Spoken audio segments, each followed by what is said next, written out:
Okay, well, thank you, Justin.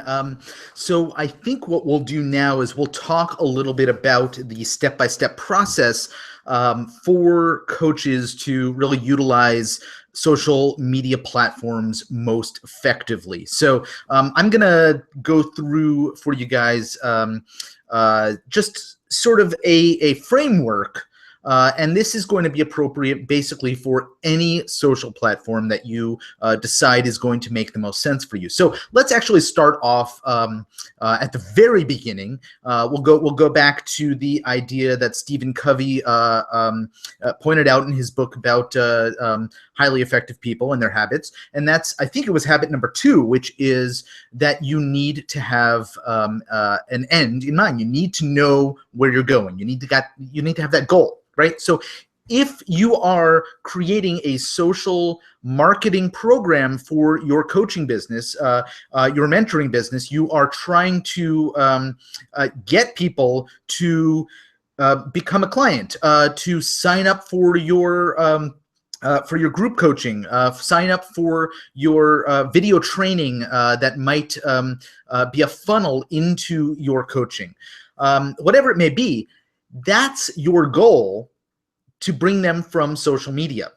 And whether it's, there are pieces in that funnel.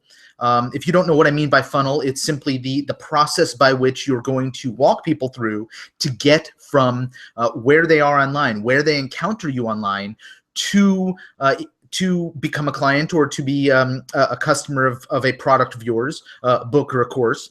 And so structuring all of that so that you're going to effectively lead them from one step to the next to the next. And so what we want to do is know what our goal is.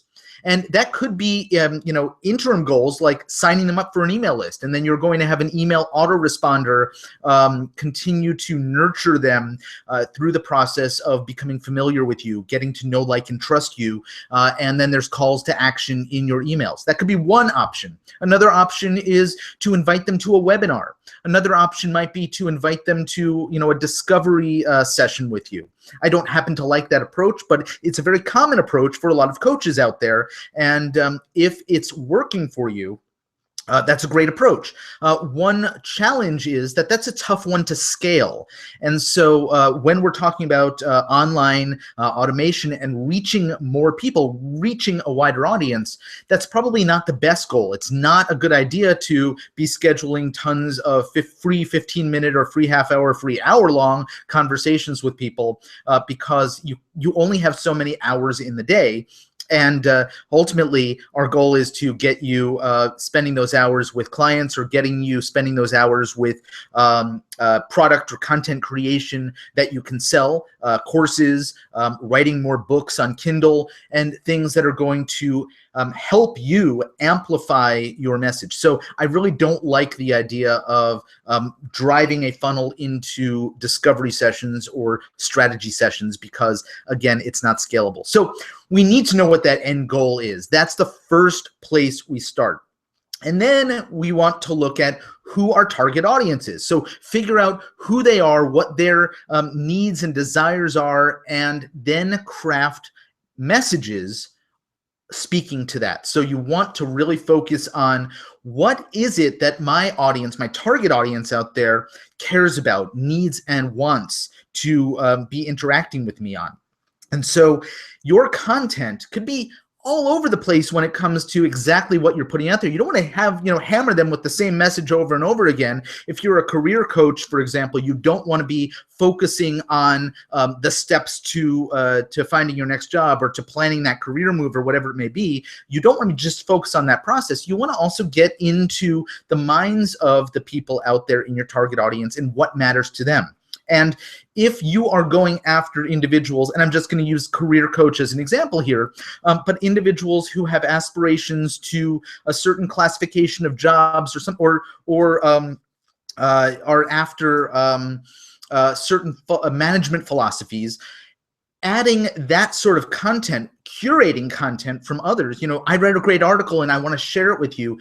If that's going to be something that the majority of your target audience out there is going to find an interest in, well, then that's a very effective way of creating a lot of content to share with them. But if you are going to be sending inspirational messages out about, how if you believe in yourself and dream that you can do it, that is too general, and it's ultimately not going to connect effectively with the target market that you want to have your messages resonate with on an ongoing basis. It might be something totally inspirational, and it might get a lot of love on social media, but it's not niched enough. It's not specific enough to say, oh, when I see content from, Coach Debbie, I know that I'm going to get real great value around the subject matter of finding my next job, positioning myself as an authority in my area of corporate development, or whatever it is that you are trying to relate to that audience out there. So be as specific as possible, and the best way to do that is to really, really get to know your audience and those prospects and what really matters to them. All right, the next step in this process is really to do two things. Figure out where that audience, where those prospects really hang out. So you want to know, all right, where are the platforms that I'm going to have the likelihood of encountering the broadest range of these people? So, professional development, LinkedIn seems like an obvious place to be looking, but it's also an obvious place to be finding a lot of competition. So are there other logical places where you might be engaging with that audience? Google Plus, even though nobody knows exactly how Google Plus works or what it is, seems to be a really effective community for professionals in certain industries. And so maybe you're working around an industry where Google Plus has communities that are going to be effective for growing your message. That may be another option. Maybe live streaming is a place that you want to be. So figure out, based on what industry you're in, what niche you're in, what area your target market is in, where they are hanging out. And it really is as simple as just doing some research, hopping onto these various platforms and checking them out and seeing where there's buzz, where there's activity around your subject matter. Now, there is one other element when it comes to figuring out which channel or channels, and I recommend one or two channels that you are incredibly proficient in is really the way to go. I don't want to recommend to anybody that you need to be everywhere. There is this idea that you need to have social media channels, churning along, creating and sharing content on 15 different networks all the time, and that's not true. You can repurpose your content. You can share from one place to another. Now, there's ways that you should and shouldn't do that, but it does not need to be. You do not need to have an ever-present, personality on all of these platforms. So pick and choose, figure out where your audience is, but then you also need to think about where it makes the most sense for you, for the way that you are comfortable and capable of relating your message. If you're not comfortable with video, then you have a couple of options. Video is big, and it's important right now that you do find ways to use video. But maybe you don't want to have your face here on the screen. Maybe you'd rather record some slideshows, PowerPoint and voiceover. And that's okay. In fact, that's great because people love to consume that kind of thing. Well, if that is an appropriate way for your audience, your target audience, to be consuming content from you, and you're comfortable doing that, well, that's a win-win because you're going to be generating a lot more content. Same thing goes for, if you love tweeting and your audience loves to consume short pieces of content from you, or loves to click over to links that you're sharing to some other place via Twitter. If you are proficient in that, that's a great platform for you. If you like doing hangouts, you like having conversations with other people on video, maybe a Google Hangout like this, or a Blab, which is another live streaming network that you may or may not know about. That's another great platform for you to consider. So figure out, where are they and where are you going to be most comfortable generating regular content.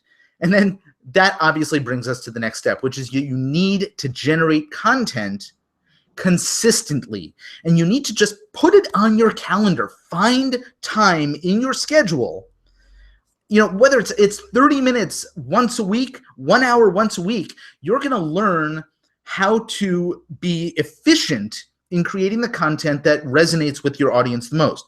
You need to probably invest a little bit more time at the front end, but if you do this consistently once a week and schedule out your content, whether you're using a tool like I don't know, IFTTT, if this then that, or if you have some other scheduler like Hootsuite or Buffer. There are lots and lots of tools out there. I like a tool called Post Planner that I do a lot of my scheduling on. I have other tools, but I do a lot of Facebook marketing where I just go right into Facebook and from my fan page can automatically schedule stuff right inside Facebook. So there's lots of different avenues and lots of different ways to do this. Next point is in your content. We talked earlier about the importance of a funnel, right? Knowing where you're going to be bringing them. Well, you need to make sure that you have calls to action to actually bring them from the social content that you're creating along to the next logical step that's going to get them from point A to point B to point C, et cetera, et cetera. And so knowing where you want to get them as the first step in this process is going to help you strategically know what to post, because it's going to help you understand, all right, if I post this, well, then I position it to get people to click here to then opt into my email list or sign up for the webinar or watch this other video that I want them to watch. So whatever those goals are, don't create content if it's not going to help you achieve those goals. So you need to have some strategy around this, and you need to make sure that you are telling people in your content. This does not need to be every single post. You can intersperse an inspirational image with some much more value-based content that maybe somebody watches a video and then at the end of the video there's a call to action. Here's where you go and get more information about this. And that is the basic architecture, right? So if you find out who you're talking to, you know where you want to bring them, and you know where you want to have these communications, then you simply need to structure your schedule and structure the content to entertain them, engage them, inspire them to take that next step toward working with you, learning from you, becoming a part of your community, whatever it is that goal is that you have set for your social strategy. And that brings us to my bonus point, and that is how you can continue along the path of learning more from me. And that's over at my community, The Power of Reach. It's a community I started around the creation of a book on this topic, social marketing and social media for coaches and mentors. I have training that I do on a regular basis there, as well as a private Facebook group and opportunities to join me for even more training and education in some of my paid programs. But thepowerofreach.com is where you can come join me, and I really appreciate the opportunity to take some time to explain this, and hope that it's provided some value to you. There's lots more where that came from over at thepowerofreach.com, and I hope to be able to welcome you there in the near future. So click on over there. I'm sure I'll leave a link somewhere around here for thepowerofreach.com, and we'll see you over there. Take care.